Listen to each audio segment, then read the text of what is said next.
Welcome to Conversations on the Coast, San Francisco's premier author interview program. And our guest today is David Shannon.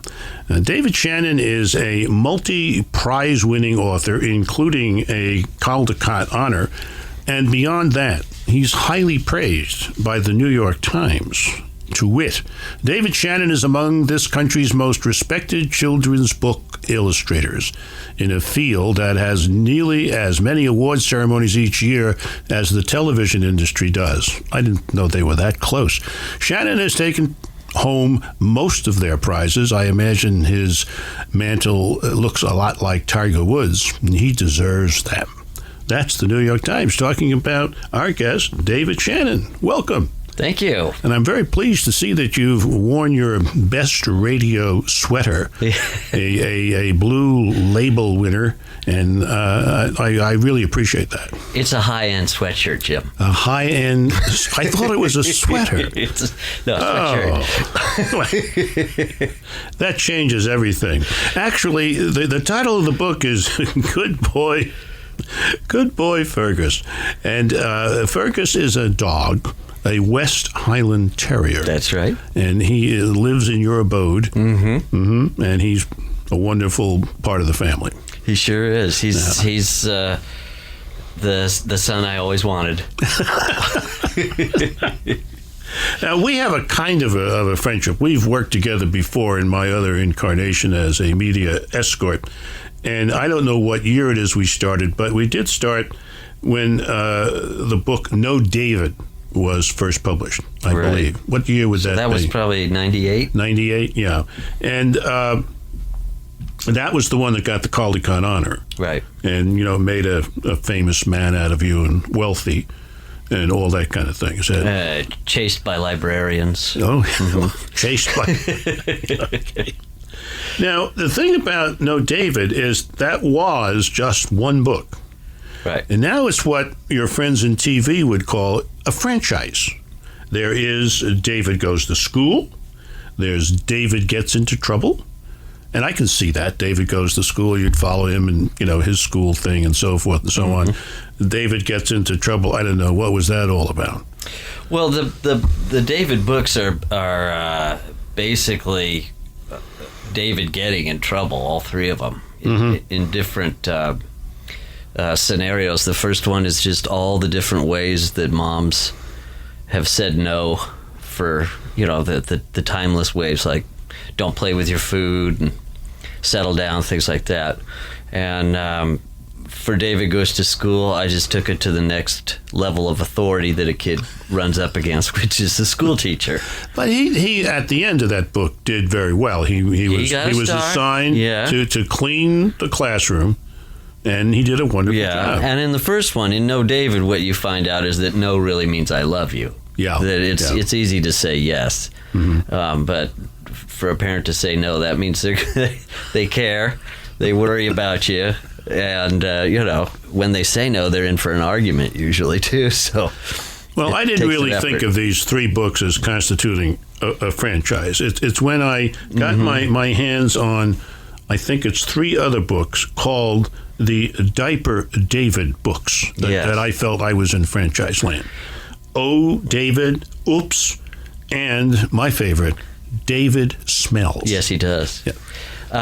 Well, the Diaper David books are they're board books, which are made out of heavy cardboard. They're smaller, fewer pages. They're for very little kids, toddlers, kids that are just learning how to talk and. They're good for throwing on the floor, too. I think we should make them flavored, because I think we'd sell more books if they were eaten more rapidly. Yeah. Yeah. You could have orange, cherry, lemon, and lime. Exactly. Like that, like Jell-O. That would be good. But the Diaper David books are David when he is a toddler. When he's still in diapers. So yes, and I noticed he doesn't have all of the teeth that he has. He only has two teeth. They're not even pointy yet. Oh, good. My word. And those, really the No David books, the regular picture books, are based on my experiences as a kid. But the Diaper David books are really based more on my experiences as a father. So, I mean, obviously I don't remember what it's like to be 2. Yeah. But my daughter was 2 just a few years ago.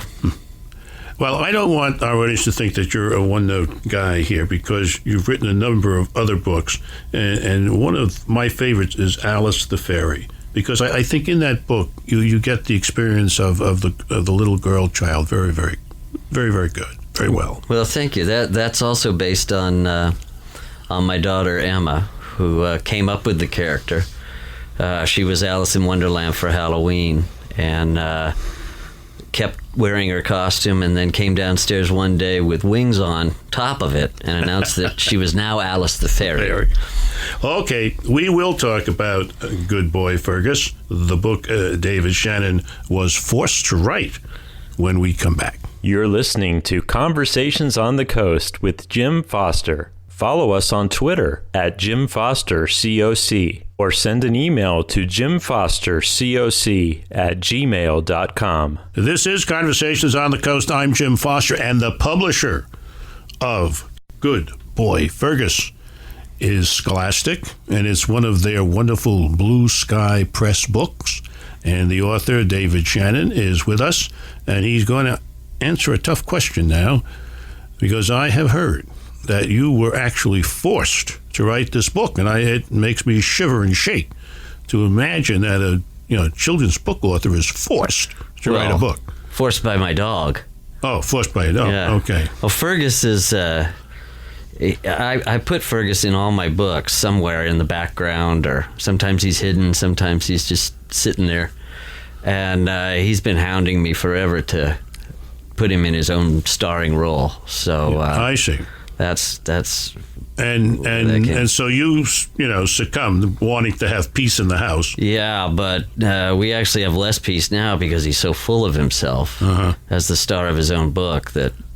Has it changed his diet any, this stardom? Well, I'll tell you this: kibble is not good enough. Just plain kibble. It needs to have gravy on it, or caviar. Oh, sometimes, yeah. It can be domestic. Caviar and kibble sounds. Oh, never mind. I just has a nice ring to it, doesn't it? Yes, it does. Well, the way you've structured this book is you kind of begin at the beginning of your day, and you tell us that every day starts at the same way with this damn dog Fergus poised at the foot of your bed. Right. It's time to go get the paper. Yes, it's time to go out. And he gets very excited about this. Yes, he does. He's very excited about getting the paper in the morning, because that is the one time that he is freed up to chase the neighbor's cat. The neighbor's cat has an interesting name. Trinity. Yeah, it's a kind of a theological thing. Well, I think it comes from The Matrix, actually. Oh, I'm sorry. I live in Southern California. It's a movie thing. But they have Fergus and Trinity have this relationship where I can't tell. I think they're friends. I think they like chasing and being chased. And Trinity knows that Fergus is looking out the window most of the day and can't go outside. So Trinity... Well, that's what his breed does a lot of. Yeah, West Highland Terriers love to look outside. Yeah, out a window. So we have a chair set up for him to look at, and Trinity lays out in the front yard and taunts him, as cats will. Yeah, and drives Fergus crazy. And then you finally turn this vicious, anxious, hungry animal loose on the cat. Yeah, and but.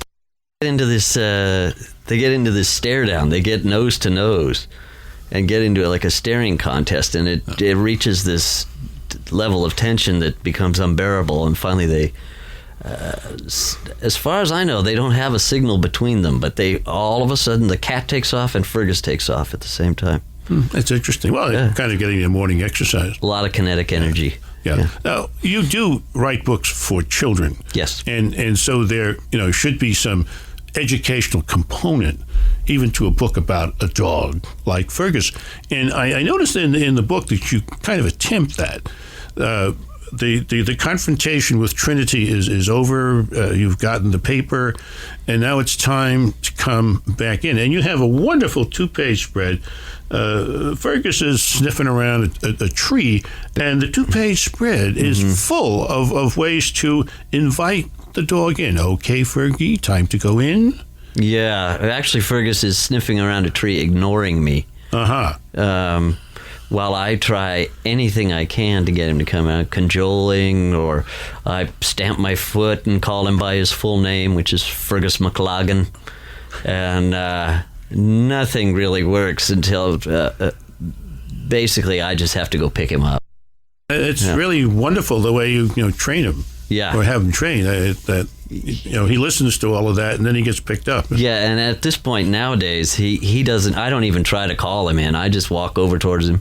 He stops and kind of arches his back just a little bit so that I can fit my arm underneath him a little better. He just waits to be picked up now. So that you don't try to talk him in anymore. You've given up on that. I've given up on, and so is he. Yeah, he doesn't seem to take training very well. You have another 2-page spread where all interesting things that dogs are supposed to do, like sit, get down, roll over, and he doesn't do any of those. Well, no, but the main thing is that he's a good boy. Yeah, always. No matter what he does or doesn't do. But he's not trainable. I mean, he's a better trainer than trainee. I've learned have you a number of tricks, like how to roll up a plastic bag before a walk, and the fact that he is supposed to carry the leash to the door. Then I put it on him. Oh, that's good. And then when you do get out, I mean, he just takes charge. For example, he what I think we in polite society say does his business wherever. Everywhere. Yeah.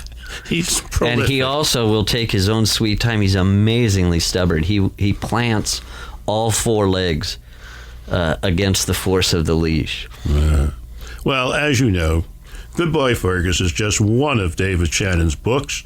When we come back, we're going to talk about some of his other wonderful titles. You're listening to Conversations on the Coast with Jim Foster. Follow us on Twitter at Jim Foster COC, or send an email to jimfostercoc@gmail.com. This is Jim Foster. This is Conversations on the Coast. The guest today, the award-winning, Times-praised David Shannon, talking about his new book, Good Boy Fergus, a Blue Sky Press book published by Scholastic. And we got it right this time. Really, I thought that was I thought that was smooth. Yeah, nicely I thought that done. was smooth. Mm-hmm. Oh, before we go to the other books, there's a statement that you made in an interview in, I believe, Publishers Weekly that I'd like to ask you about. You said, quote, "A children's book is like a movie. You have to plan the pacing, the angles and perspectives, which pictures will be close-ups, which far away." What the heck are you talking about? You just have an idea, you put it down. It's really just things that are common to storytelling.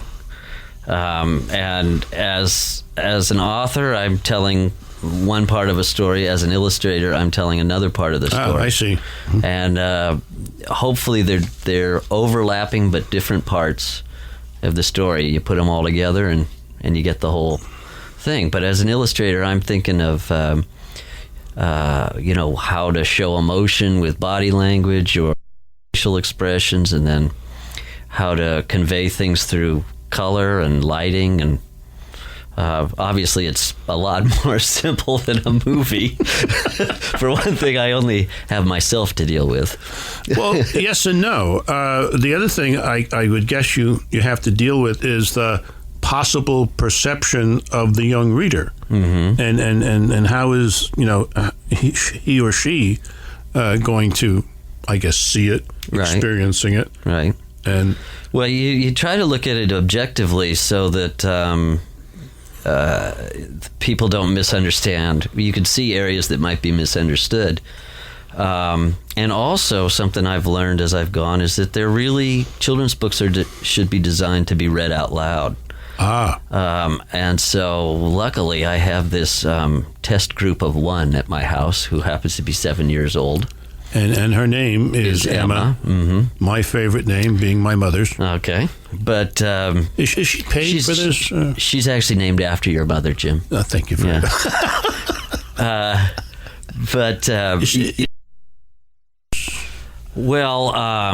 She's not her. Let's put it this way: her allowance is not docked, as long as she's cooperative. That's good. That's good. I mean, I don't think she should be made to expect too much. No. Because like copywriters don't make a lot of money. On the other hand, I don't want further down the road. I don't want her taking me to court for royalties. Understand? Yeah. Yes. All right. Well, you have to be careful at all times when you're a prize-winning New York Times praised author, especially with family. Yeah. Bad Case of Stripes is one of your books.